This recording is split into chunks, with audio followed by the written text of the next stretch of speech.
Who likes stories about books? All right, we have a story that has dragons and a magic book. So are you ready for story time? Yeah. Okay. This is the story of Tallbert the Dragon. Dawn was breaking when the little dragon struggled to free himself of the shell from which he had just emerged. He stretched toward the morning sun filtering through the forest and the warmth began to dry his green and blue wings. Moving them cautiously up and down, he pretended to fly before he could launch himself into the air for a test flight. He heard a tiny voice. Unlock the short legs. He moved quietly through the trees to search for who was crying. A pretty little girl with purple hair that flowed down her back like a sparkling waterfall was leaning against a tree. He approached her carefully and greeted her. Hello, my name is Tallbert. I will take away your tears. Well, with those words, he licked all the tears off of her cheek. When he swallowed her tears, he felt himself grow a little bit taller and stronger. Why are you sad? He asked. Oh, her sobs began again. They took my favorite book. They said I shouldn't read such books. Well, I'm only a tiny new dragon, but I'll try to help you. He licked new tears away, and again he felt himself grow taller and stronger. What is the name of your book? It is called Just Like Me. I love it because the princess in the story looks exactly like me. Well, she must be a beautiful princess. The little girl sobbed a little louder. No, she's not beautiful, but she has long purple hair just like me. Well, Tallbert once again licked the little girl's tears away. You are very beautiful, and I love your purple hair. I will find your book. The little girl stopped crying and smiled. Thank you, Tallbert. Thank you. Maybe you can look for all the missing books. I have friends whose books have been taken away too.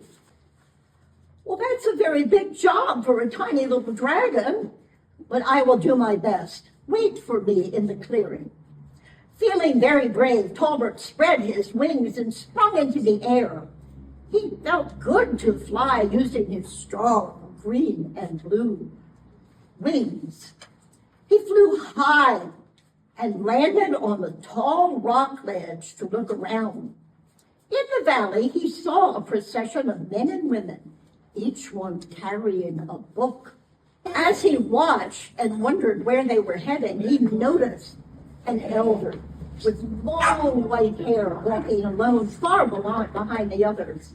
He was carrying many books instead of just one. He stumbled and fell, and his books landed all around him on the ground. Well, Tallbert flew down to the elder. He saw tears streaming down his weathered cheeks and greeted him. Hello, my name is Tallbert. I will take away your tears. Well, the elder looked him up and down in surprise. Hello, young dragon.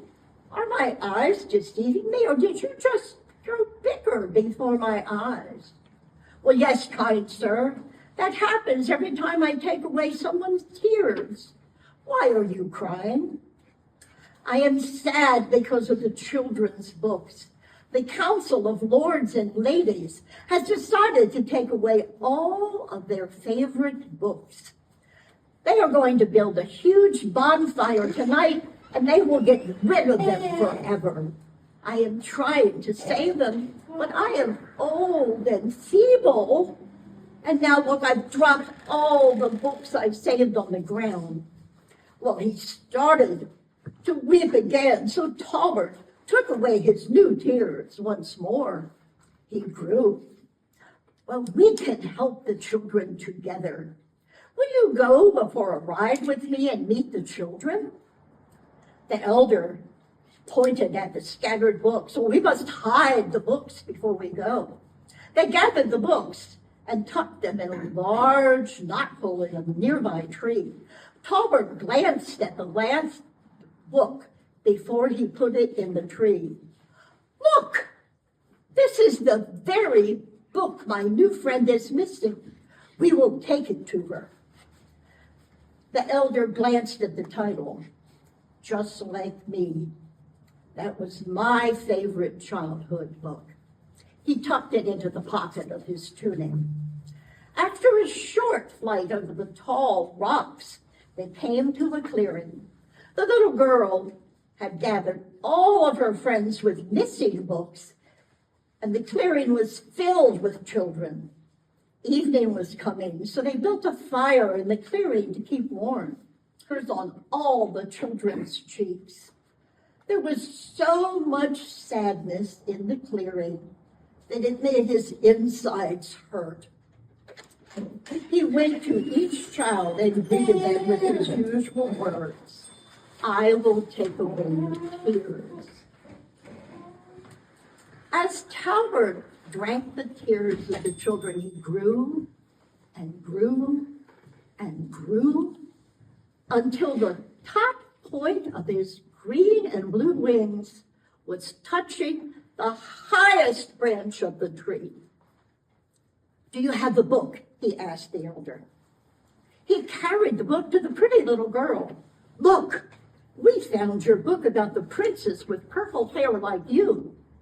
Well, before she could open it, the boy next to her said, No, Just Like Me is my book. He towered over the little girl and all her friends when he spoke. It's about a very, very tall boy, one just as tall as me. Let me show you. Well, when the boy opened the book to show Tallbert, he did indeed see a picture of a very tall boy who looked just like the little girl's friend. Then an older girl in a wheelchair pulled herself across the clearing. No, that is my book. Let me show you. Well, when she opened the book and showed it to Tallbert, he saw a picture of a lovely girl in a wheelchair on the very first page. Well, when another boy shouted out, No, it is my book. The boy in the story has two daddies, just like I do. And when he took the book in his hand, sure enough, there on the first page was a family that looked just like his. As Tallbert passed the book around to each child, he saw a smile on every face as they opened it to see someone who looked just like them. Well, some of the children were tall, like the first boy. Some were short, some were skinny, some were fat. Some had skin as dark as ebony, and others as translucent and bright as a porcelain plate. There were so many different hair colors, Tallbert could not keep track. And one young girl was completely bald, with no hair at all. Well, after everyone looked at the book, they moved around to make space for Tallbert, who now took up nearly half of his side of the clearing.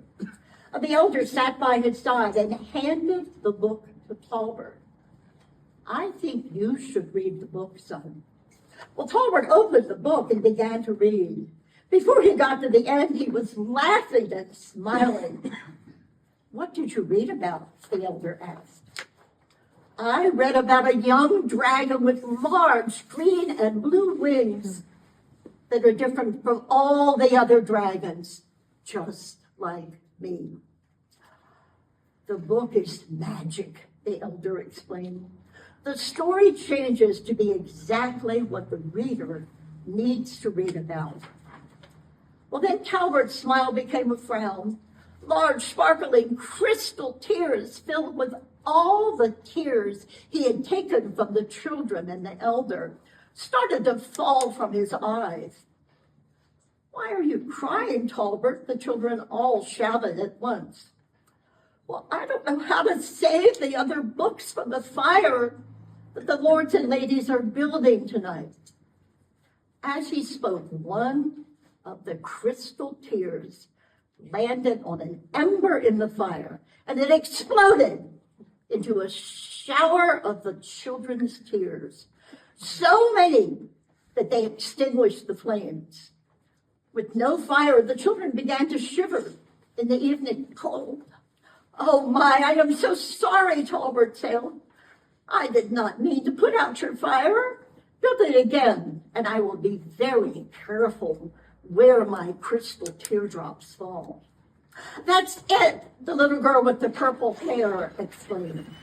"You can save the books from the bonfire tonight with your crystal teardrops."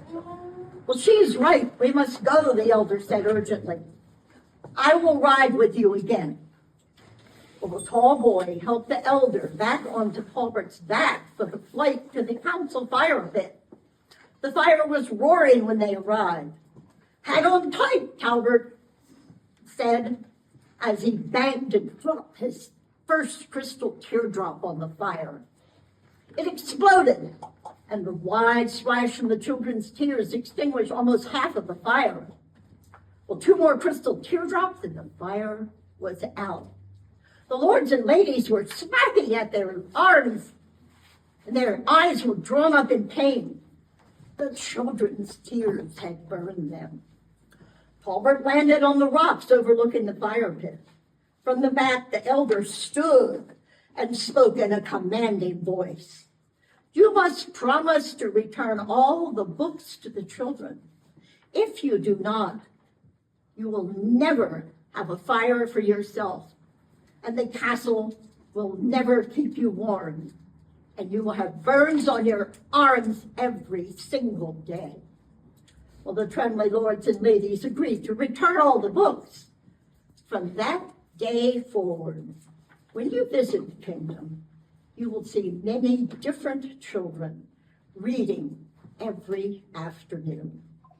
On the wall above them, a very large dragon with green and blue wings stands guard. Yay!